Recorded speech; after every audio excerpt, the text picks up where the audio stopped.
Gold coast में हुए चौथे T20I मैच के बाद ये तय हो चुका है कि टीम इंडिया इस सीरीज़ को अब हारने वाली नहीं है। चिंता जो है वो पांचवें T20I मैच यानी कि जो ब्रिस्बेन में होने वाला है वो ऑस्ट्रेलियन टीम को सता रही होगी कि कहीं ना कहीं अब वो सीरीज़ को ना गंवा दें। इस सीरीज़ में अब उनके पास एक ही चारा बचा है कि आखिरी मैच जो है वो उन्हें जीतना ही होगा। लेकिन इसको लेके जो उनकी तैयारियाँ हैं ना, वो गोल्ड कोस्ट के मैच में एक्सपोज होती हुई नजर आई है। स्पिन के खिलाफ जो उनकी कमजोरी थी वो सामने नजर आई है।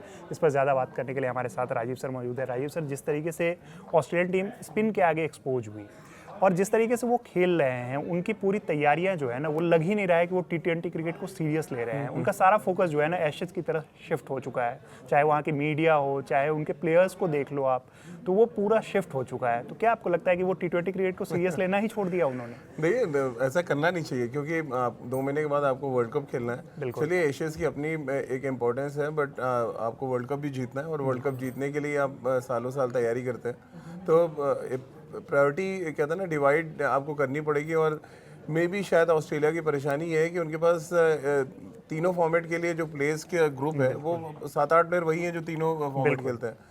तो वो उनके लिए परेशानी है। अब इंडिया के लिए ज़्यादा परेशानी ये नहीं कि उनकी T20 का स्क्वाड एकदम अलग है। अगर आप देखें 8-9 खिलाड़ी हैं कम से कम, जो तीनों फॉर्मेट के। मेरे ख्याल से शुभमन गिल हैं इस टीम में, दूसरे जसप्रीत बुमराह है और एक कुलदीप यादव है। इसके अलावा मुझे नहीं लग रहा है कि कोई ऑल फॉर्मेट खिलाड़ी है। तो एक स्क्वाड में जो 15 का स्क्वाड आप बनाते हैं, अगर उसमें जो बहुतायत है खिलाड़ियों की जो ऑल फॉर्मेट खेलते हैं, तो देन परेशानी आएगी। अब देखिए, उनको हटाना पड़ा, ट्रेविस हेड को हटाना पड़ा, हेजलवुड को हटाना पड़ा। कमिंस इसलिए नहीं खेल रहे हैं T20 क्योंकि उनको अपना आपको फ्रेश रखना है एशेज के लिए।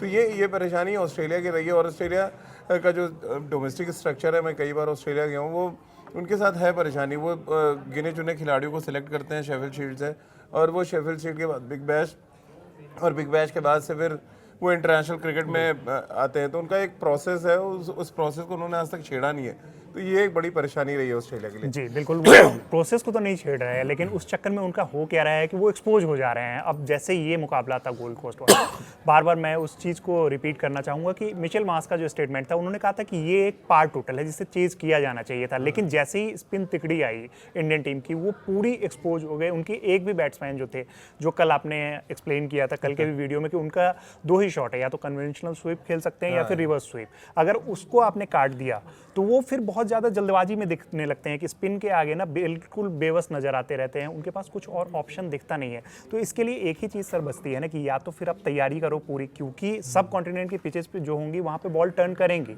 और भले ही T20 क्रिकेट है, 20 ओवर ही होते हैं, लेकिन 20 ओवर में भी स्पिनर्स गेम चेंज करते हैं, भले ही टेस्ट क्रिकेट हो या वनडे क्रिकेट हो। तो अगर ऑस्ट्रेलिया सीरियस नहीं ले रहे हैं T20 वाली चीज़, ये स्पिनर्स वाली चीज़ को नहीं सीरियस ले रही है, तो क्या आपको लग रहा है कि T20 वर्ल्ड कप जो है उनके हाथ से अभी से ही निकल चुका है? देखिए, ऑस्ट्रेलिया उन टीमों में से एक है जो ICC ट्रॉफी में उनका रिकॉर्ड बहुत शानदार है। तो अभी 2023 में ही देखिए, दुनिया उनको राइट ऑफ कर रही थी, बट वो अचानक से वर्ल्ड कप आए जीत के ले गए। और वो भी इंडियन पिचेस पे उन्होंने बहुत कमाल की क्रिकेट खेली। तो वो ऑस्ट्रेलिया का, देखिए, वो मैं बार बार कहता हूँ कि वो जो बंच ऑफ प्लेयर्स उनका होता है, उनका माइंडसेट बहुत तगड़ा होता है। वो जैसे ही अभी आपको बायलेटरल सीरीज में दिख रहा है कि हम उनके बैट्समैन रन नहीं कर रहे हैं, यही मैक्सवेल थे जिन्होंने अकेले हरा दिया था अफगानिस्तान को। तो और उनके 4-4 स्पिनर्स की जो धुलाई हुई है, मुझे अभी तक, क्योंकि मैं उस मैच में था मुंबई में, जो पिटाई हुई है अफगानिस्तान की, तो वो उस स्पेशल डे पे अपने वो कुछ भी कर सकते हैं। और अगर आप इस T20 स्क्वाड को में भी नजर डालें तो इनके पास हैं जो मैच विनर्स हैं, ऐसा नहीं है। मिचेल मार्श है इनके पास, टिम डेविड है, फिर मार्कस स्टोइनिस हैं जो मुझे बहुत अच्छे ऑलराउंडर दिखते हैं। तो ये कुछ ऐसे बंच ऑफ प्लेयर्स हैं जो T20 स्पेशलिस्ट हैं इनके लिए। अब जो मैथ्यू शॉर्ट इनके लिए ओपन कर रहे हैं वो T20 स्पेशलिस्ट हैं। फिर आप अगर आप नीचे आए तो एडम जंपा है उनके पास, जो उनके T20 या वाइट बॉल क्रिकेट के स्पेशलिस्ट हैं। तो उनके पास खिलाड़ी हैं, वो उन खिलाड़ियों को चाहिए एक्सपीरियंस का बैकअप, उन खिलाड़ियों को चाहिए जो रेगुलर T20 खेलते हो उनका साथ। अब ये अचानक आपने आपके जो 2-3 मेन बैट्समैन थे अगर आप हटा देंगे, या 2-3 मेन खिलाड़ी हटा देंगे, तो बहुत कमजोर सी टीम लगती है। अब तो मैं देख रहा था सोशल मीडिया पे लोग कहने लगे ऑस्ट्रेलिया अपनी बी टीम खिला रही, बट एक्चुअली ऐसा है नहीं है। यही वो ऑस्ट्रेलिया टीम है जिन्होंने फाइट भी दिया था आपको इस सीरीज से पहले। तो एक मैच से ये डिसाइड कर लेना कि ऑस्ट्रेलिया कमज़ोर हो गई है, भारत बहुत स्ट्रॉन्ग परफॉर्म कर रही है, ऐसा नहीं है। ऑस्ट्रेलिया आप देखिएगा अच्छा फाइट होगा अगर मौसम थोड़ा खलल नहीं डालता है ब्रिस्बेन में, जो आमतौर पे हम सब देखते हैं कि वहाँ हर आधे घंटे 1 घंटे में एक पासिंग शाट आते हैं और निकल जाते हैं। तो अब उससे कैसे इंडिया जूझती है, क्योंकि वहाँ पे देखिए स्पिनर्स खेलेंगे और आउटफील्ड गीला होता है, तो वो एक बड़ा चैलेंज होगा वरुण, अक्षर और वॉशिंग सुंदर के लिए, क्योंकि अगर आप रेगुलर इंटरवल से बारिश आती है तो फिर स्पिनर्स के लिए ग्रिप करने में बॉल थोड़ी दिक्कत होती है। तो ये सारे चैलेंजेस होंगे इंडिया के सामने, तो हम अपने अपने चैलेंजेस को लेके उतरेंगे। देखिए सीरीज हारना नहीं है, तो एक प्रेशर खत्म है भारत के ऊपर से, और सूर्य कुमार यादव अपने रिकॉर्ड को क्या कहते हैं ना, टैग रखेंगे, और अभी तो कोई सीरीज हारे नहीं है वो। बिल्कुल बिल्कुल सर, आपने बहुत लंबे समय तक इसको कवर किया, ऑस्ट्रेलिया जाके भी कवर किया है, ब्रिस्बेन में भी काफ़ी सारे मैचेस कवर किए हैं।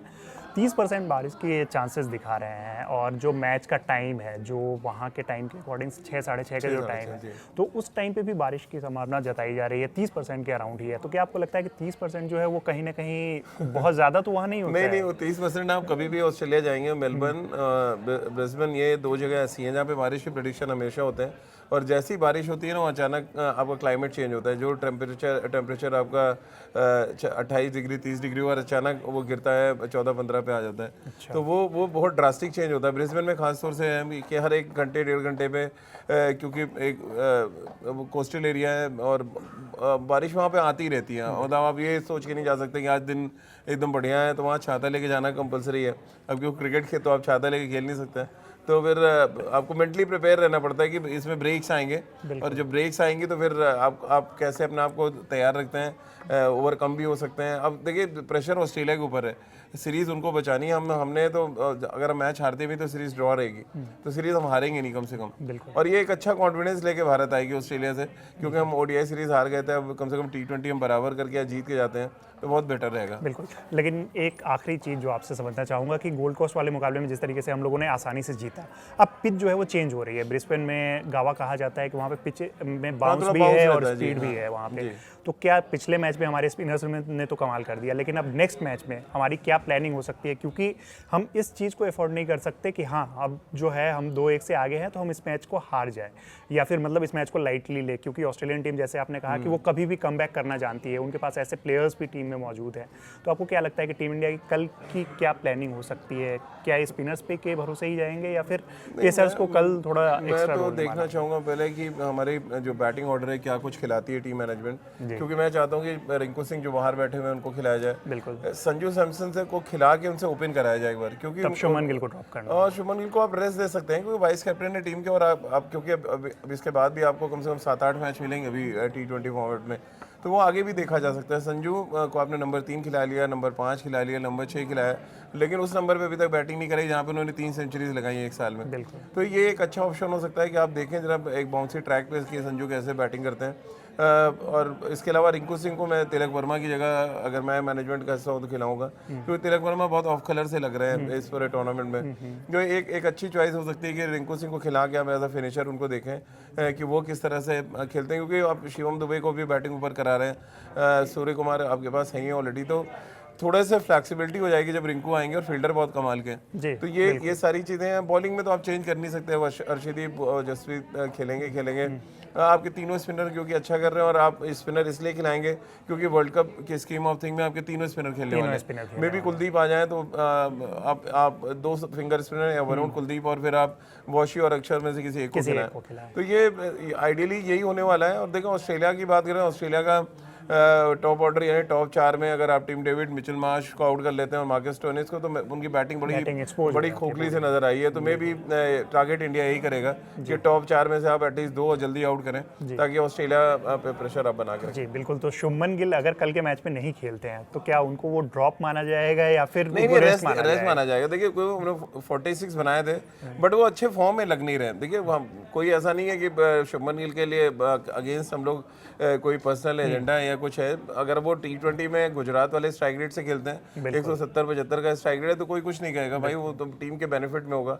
बट आप 117-120 के स्ट्राइक रेट से खेलेंगे, जो आज की T20 की डिमांड नहीं है। आज की T20 की डिमांड है कि आप अगर पावर प्ले में आ रहे हैं तो आपका स्ट्राइक रेट 175 प्लस होना चाहिए, तभी आप बड़ी टीमों को हरा सकते हैं और बड़े टारगेट आप सेट कर सकते हैं। क्योंकि आप देखें ना, जब से शुभमन गिल आए तब से पावर प्ले में हम किस तरह का इस्तेमाल कर रहे हैं। और उनके पहले जब संजू और अभिषेक कर रहे थे तो ज़्यादातर मैचेस में हमने 200 प्लस रन स्कोरबोर्ड पे लगाया है। तो ये अपने आप में बहुत बड़ा डिफरेंस दिखा रहा है कि जब एक कोई एक्सप्लोसिव जोड़ी खेल रही थी तब कैसी थी और अभी जो जोड़ी खेल रही है वो कैसी है। बिल्कुल बिल्कुल। तो जैसा कि सर ने कहा कि शुभमन गिल 117 120 ऐसी स्ट्राइक रेट से खेलते हैं। याद है वो दौर भी कि जब विराट कोहली खेल रहे थे 130 के स्ट्राइक रेट के अराउंड था, तब भी उन्हें क्रिटिसिज्म होती थी उनकी, और ये भी कहा जाता था कि उन्हें T20 क्रिकेट छोड़ देना चाहिए, और अंततः उन्होंने छोड़ ही दिया उस चीज़ को वर्ल्ड कप जिताने के बाद।